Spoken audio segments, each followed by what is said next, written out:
जय हिंद। आज के वीडियो में यहाँ पर आप लोगों को विज्ञान के यहाँ पर देखिए 3 क्वेश्चन बताने वाले हैं और ये हर साल पूछे जाते हैं। जो 3 क्वेश्चन बताऊंगा और ये बायो के हैं। देखिए बायो के जो क्वेश्चन होंगे ये याद भी हो जाएंगे, बाकी फिजिक्स केमिस्ट्री के जल्दी याद भी नहीं होते। तो ध्यान से वीडियो को देखना, ये क्वेश्चन जरूरी एग्जाम से पहले तैयार कर लो। पहला हमारा क्वेश्चन है, मनुष्य में पाए जाने वाले दांतों के प्रकार तथा उनके कार्यों का वर्णन कीजिए।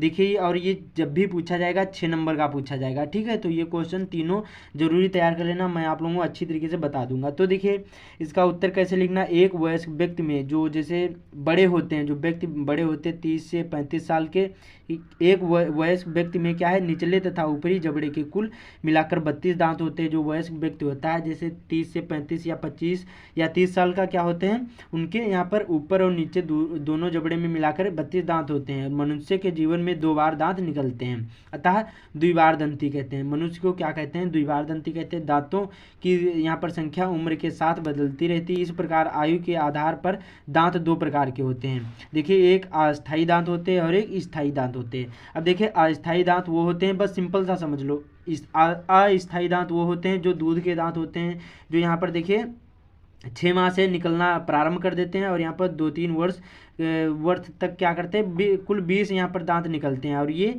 यहाँ पर 7 से 8 वर्ष की अवस्था तक रहते हैं। जो यहाँ पर अस्थायी दांत होते हैं, अस्थायी का मतलब होता है ज़्यादा दिन टिकते नहीं हैं।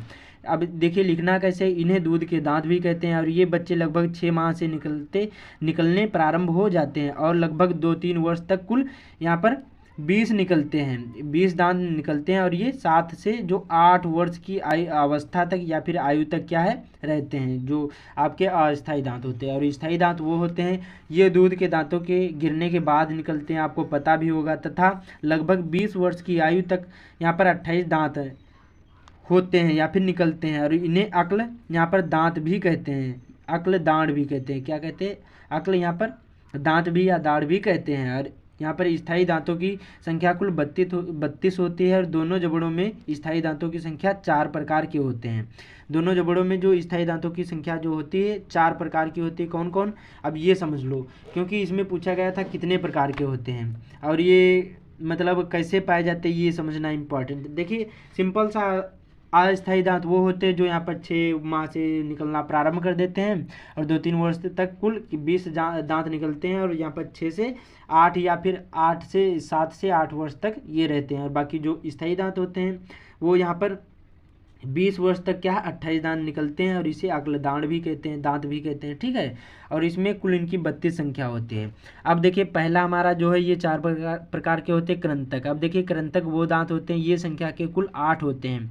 जो कृंतक दांत होते हैं ये संख्या के कुल 8 होते हैं और इनके किनारे तेज धार वाले यहाँ पर होते हैं, जो भोजन के कुतरने का कार्य करते हैं। जो हमारे 8 दांत होते हैं ये क्या करते हैं, भोजन को कुतरने का कार्य करते हैं, जो आपके यहाँ पर दाईं और बाईं ओर लगे होते हैं, ठीक है।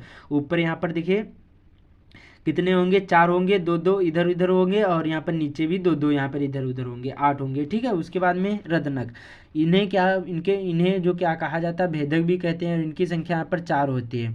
कुछ लंबे व नुकीले होने के कारण ये क्या है, भोजन को चीरने फाड़ने का कार्य करते हैं। तो ये बस यहाँ पर 4 ये केवल होते हैं, ये भी किनारे किनारे होते हैं। अगला हमारा देखिए, अगला इसी में है अग्रचौड़क। ये प्रत्येक जबड़े में 2 जोड़ी होते हैं, जो यहाँ पर ये होते हैं, ये प्रत्येक जबड़े में 2 जोड़ी होते हैं। इनके सिरे पर 2 शिखर होते हैं और जो चपटे एवं चौकोर होते हैं और ये भोजन को यहाँ पर कुचलने का कार्य करते हैं। अग्रचौड़क हमारे 2 होंगे, ठीक है, 2 जोड़ी होंगे, मतलब 4 होंगे।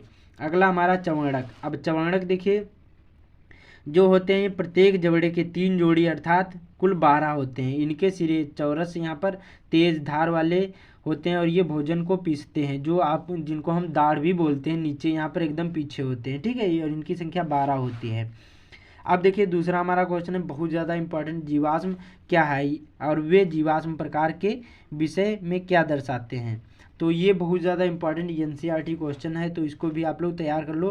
तो देखिए इसको कैसे लिखना, लाखों, यहाँ पर जीवाश्म का मतलब है, अब देखो सिंपल सा ये भी है, लाखों हजारों साल पहले पाए जाने वाले जीवों के परिरक्षित कठोर अवशेष, चट्टानों पर पैरों के निशान, मिट्टी में बने मृत जीवों के सांचे आदि को जीवाश्म कहते हैं। आपने देखा होगा यहाँ पर डायनासोर हो गया या कोई यहाँ पर जो हमारे पूर्वज थे उनके यहाँ पर जो कोई भी अवशेष मिलते हैं या फिर कोई जानवर के हैं, पशु पक्षियों के हैं, उनके जो अवशेष चट्टानों या मिट्टी में दबे मिलते हैं मृत जीवों के, और वही जो सांचे होते हैं या उनको देखा गया, उन्हीं को हम क्या बोलते हैं, जीवाश्म बोलते हैं।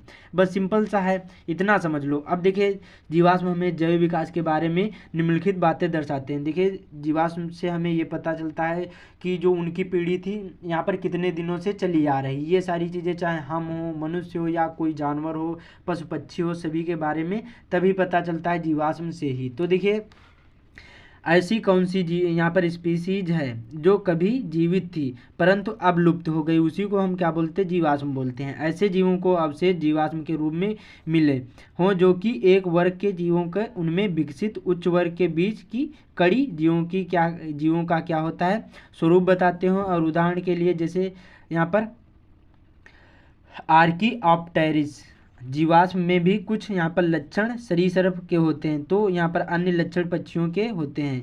यह इंगित करता है कि पक्षी सरीसृप से विकसित हुई है या फिर किससे विकसित हुई है, ये पता चलता है। जैसे हम लोग यहाँ पर जो मनुष्य हैं ये होमो सेपियंस है, और हमारे जो पूर्वज थे ये क्या थे, गोरिल्ला थे। तो इसी प्रकार से इसी से जीवाश्म से ही हमें पता लगता है कि जैसे यहाँ पर जो बिल्ली जो है ये शेर की भी, यहाँ पर चीता की प्रजाति है, तो उसी से पता चलता है कि ये दोनों एक की ही प्रजाति के हैं, ठीक है।